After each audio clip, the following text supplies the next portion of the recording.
So I'm Chris Bates, I'm from Guernsey now, I work at Guernsey Electricity. I manage a lot of the apprenticeships there. I did go to Alumni college at the time, did level 3 engineering, 15 years ago, and then when I moved to Guernsey I did my electrical apprenticeship, so then got into engineering and then started looking after the electricians' apprentices.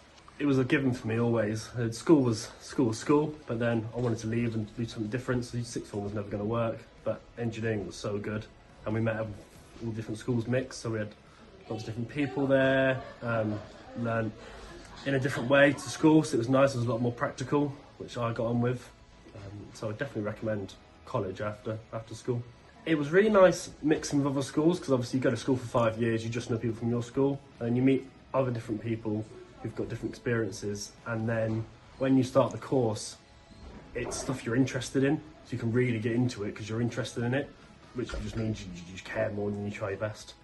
Yeah, so a lot of the theory side of the engineering and the practical from the engineering course here correlates straight into the electrical apprenticeship. A lot of the maths and the sciences are roughly the same, so that'll delve straight in. So then it's just the little nitty gritty bits of what's slightly different, but the way you learn here was very similar to how you learn back in Guernsey in the electrical apprenticeship there. And how are you enjoying your time back on the Alumni? Bar being cold, love it. Nice to be home.